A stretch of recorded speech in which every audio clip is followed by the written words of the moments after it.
Zach, I got to be honest. Looking at this game, I really do not know who to pick. This is one of those games, and I felt similarly with Ohio State and Oregon, but I still felt better about Ohio State than maybe some other ones. This is honestly the game that honestly I could go either way. If you told me you were picking Penn State, I would 100% say, yep, that makes sense, and I can see them winning the game. If you told me you were picking Notre Dame, I would say, yep, that 100% makes Hmm. sense, and I can see them winning the game. Like, I'm really not going to have an issue with a lot of the reasoning for picking these two teams. They are so similar in a Hmm. lot of ways, but there are also some differences that I think are going to be key in this matchup. Zach, tell me what your thought process here is going into this game. Well, I'll start by just saying, how awesome is it that it's Penn State, Notre Dame, and not Georgia? Yeah. Like, just and I've heard a lot of people say this, but this is like an ode to the 70s and 80s, like blue bloods of the sport. And what a moment for James Franklin and for Marcus Freeman. Like, I know a lot of people give a lot of agita to James Franklin. He's in a semifinal. He's in the final four. And like, Mhm. you can say what you want about the level of competition, but I think we're seeing, like, James Franklin, I think, is moving beyond the plateau by getting here. And I think that's a big deal. So I think this coaching matchup is intriguing because I think the coordinators for both are really, really good. Like, you have Tom Allen, a former head coach, on one side. You have Al Golden on the other side. And like, both defensive coordinators are legit good. I mean, they're very good. The offensive coordinators, I think Andy Kotelnicki has been so good for Penn State. Mike Denbrock has been excellent for Notre Dame in maximizing their strengths. And I think there's so many uh different storylines that you can really tack onto. I think one thing, like, Mike Denbrock knows who Notre Dame is. They're a running team. They want to run you over. They're willing to run their quarterback. They know Riley Leonard's limitations in the passing game. They know their receivers' limitations. They don't have a receiver over 500 yards, right? So they know who they are. Penn State, I still think at times they don't really know who they are offensively. Like, I think Kotelnicki is trying to learn how to help Penn State be aggressive, but sometimes we've seen them be aggressive in wrong spots, right? You go back to the SMU game and they're aggressive. They go for it on fourth down in their own territory, and you're like, what are you doing? I don't really feel like they went for the kill shot at the end of Boise State until late, and I think they're still trying to figure it out. But on the other side, on the flip side, you look at the defenses, like Notre Dame defensively is a monster. They also haven't faced a good passing attack at all this season. Like, Yeah, I mean, they saw Louisville, USC, and Indiana, which we learned Indiana torn ACL for Kurt's work really limited his yeah, mobility. Not really an excuse. He yeah. still had a very good season, so not using that as an excuse, just pointing it out. And then on top of that, you had USC, who they had a better passing attack, but they also had Jada Mayava in his second game starting, I believe, for Yeah. USC. Like, that was more difficult. And then Louisville probably Louisville gave them their best game. I'm trying to remember the Yeah. score in that game. I misspoke. They've played good offenses. I Right, but don't I you're don't talking know about an if elite passing attack, like a yeah. passing attack where you say this is what this offense is, and they can beat any secondary in the country with it. They have not faced that passing attack this season. You're Yes. correct. Right. And while Penn State isn't that, they're they're not that. They do have X factors both at the running back spot and the tight end spot. Like, I think Tyler Warren might be the singular best skill position player they have faced all season. And I think the tandem of Katrin Allen and Nick Singleton are the best tandem of backs they've faced all season. And I'm not sure that's that close either. Like, I think, Indiana had a good stable of backs. Um, but I think Singleton and Allen are far superior to them. I think they're better than the tandem at Georgia. And from what I saw with Notre Dame and Georgia, the thing that stood out to me, everybody's talking about how much, like, how really Notre Dame dominated the game. On one sense, I agree. In another sense, I don't. Like, I watched the game almost from beginning snap to end. And my thought throughout the whole game was these teams are even and these teams don't scare me. Mm-hmm. And then the more I thought about it, I'm like, man, Notre Dame's got 7 days to prep, which, by the way, prayers up for New Orleans and everything that happened there, and all Yes. the scary stuff that happened there. But like Notre Dame has 7 days to rest up from getting beat up physically, whereas Penn State was kind of drinking a latte, going to Dunkin' Donuts, and taking Boise State out back by the woodshed. Like, and they have 9 days to rest. Abdul Carter's going to get healthy. That defensive line is going to get healthy. What's their specialty? Stopping the run. I just think, and I think it's a very even matchup. And I think a lot of people look at Notre Dame and say, I think Notre Dame's going to make the national championship. I'm not sure, because I think Penn State matches up really well with them, and they have 2 days extra rest, and they didn't get beat up by Georgia. That feels like a hard combination to overcome, especially with the attrition that Notre Dame's already had to endure. What say you? Well, yeah, I think that I agree with everybody in the chat who's saying this is a very even matchup. This is going to be a low scoring game. Like I echo a lot of those sentiments. For me, like I have to look at different small areas of where is this team better than the other team. If both teams were fully healthy, I would probably give it to Notre Dame, Mm-hmm. maybe. Yep. But some of the injuries that Notre Dame has had has concerned me. Obviously, Riley Mills being one of the biggest ones. But when I look at this Penn State team, I think they have more weapons, and I think that Drew Aller is the better quarterback. I think Notre Dame has a better defense, like it's slightly, like if I had to pick, but they're so even, it's really difficult. I think Notre Dame has a slightly better defense, just because I do think Penn State has some specialty players like an Abdul Carter who struggles a little bit more in stopping the run, but he does an excellent job. Don't get me wrong; he's one of the best pass rushers in the country, but overall, I think that Penn State has those playmakers on offense and defense with their specialties to get them the win, right? Talking about Abdul Carter, even though I did knock him for some of the run defense, I think he has that specialty of the pass rush that is going to be so integral in this game and,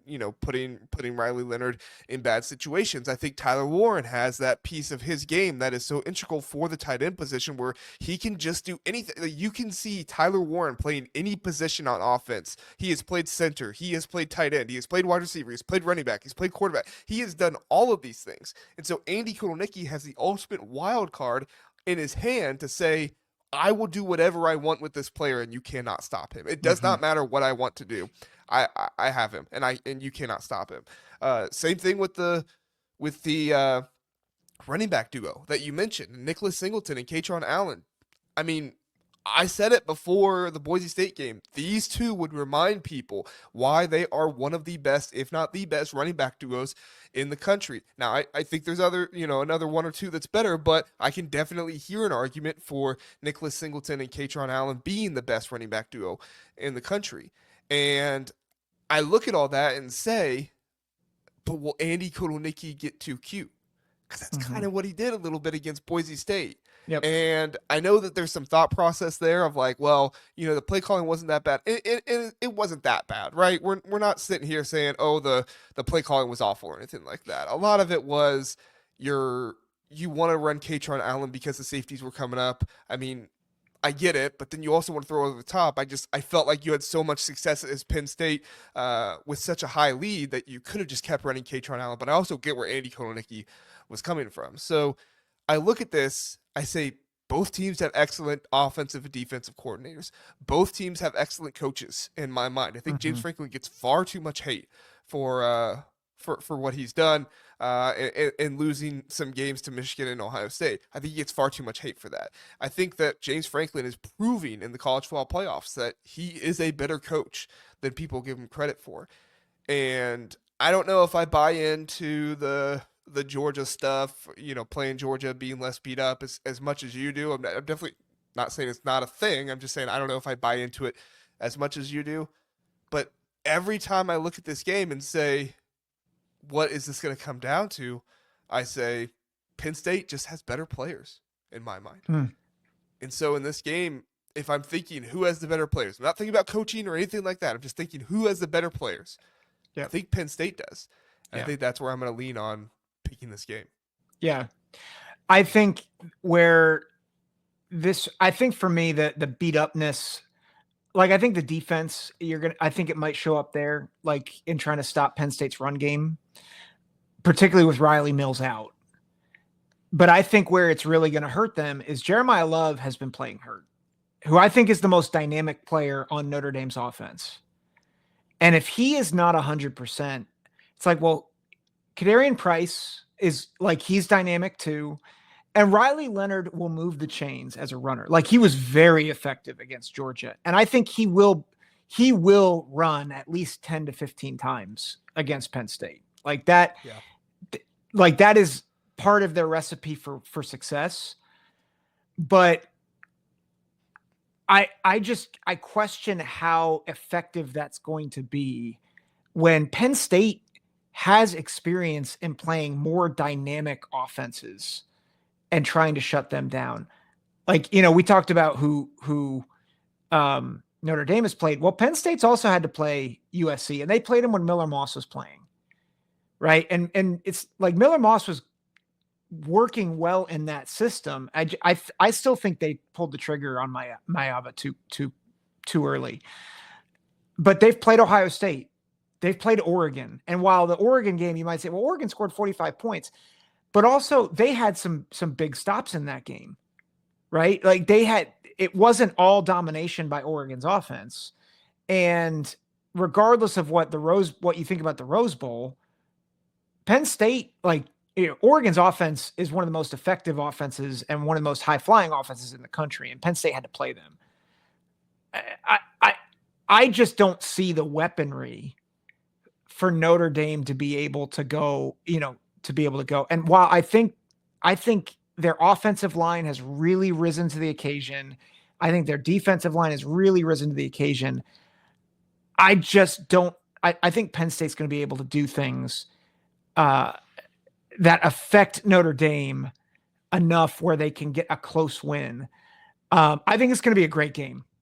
I think it's going to be an excellent game. And I think my one fear for Penn State is, while I do think James Franklin, I think he's appropriately rated. I don't think he's overrated. I don't think he's underrated.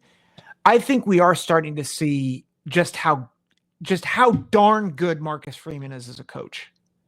Like, he outcoached Kirby Smart, like just flat out outcoached him.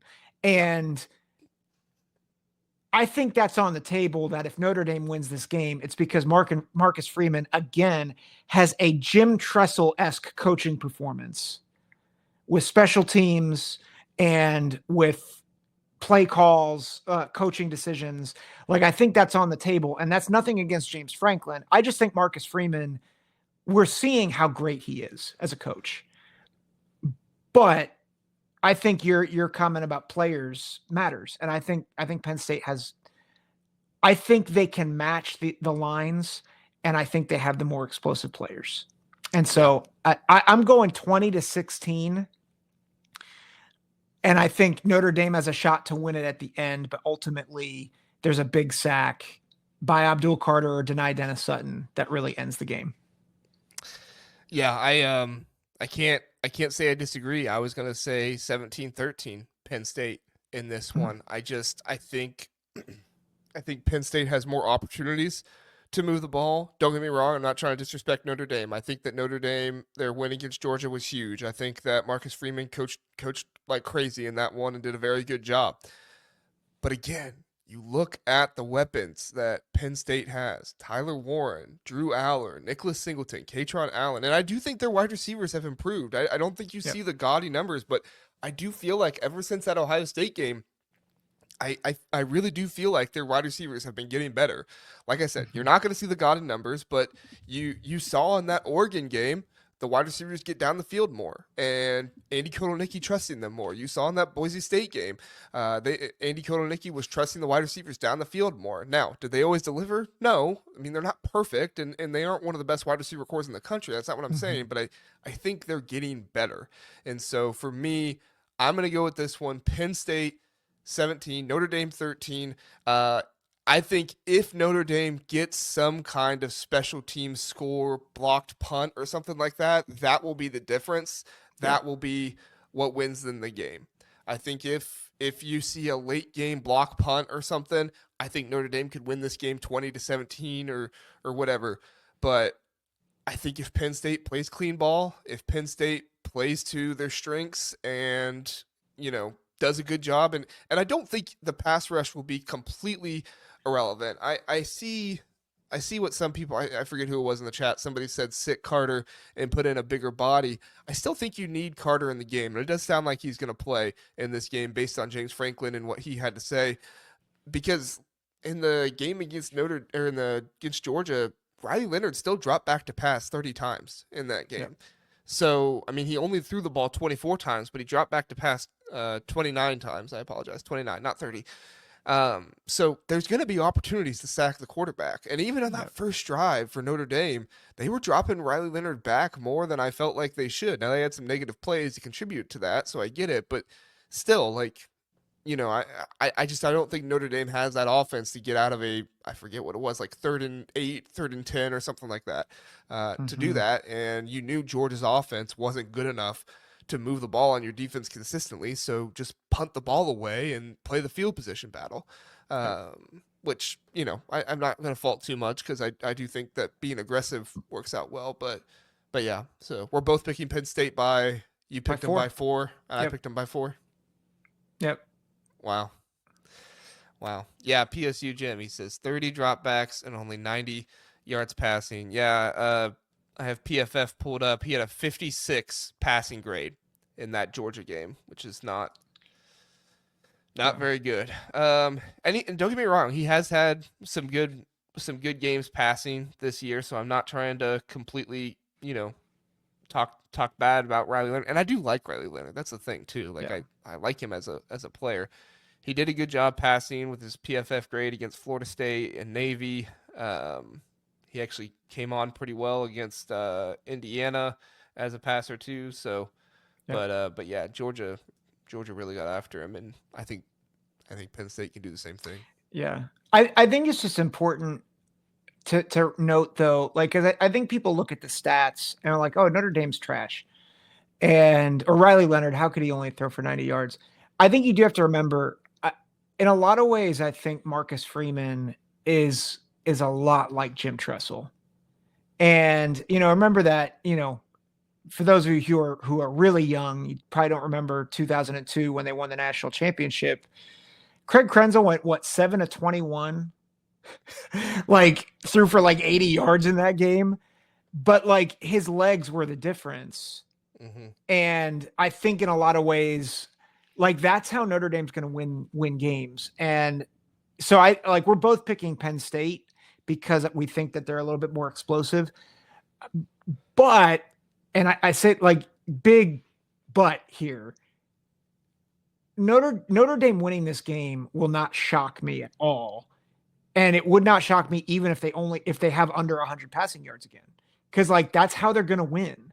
They're going to win by moving the ball, by playing smart, by winning the turnover battle with special teams. So we can't be stat gazers on this. Right. But I do think Penn State presents challenges that Georgia didn't, which is surprising to say. But yeah.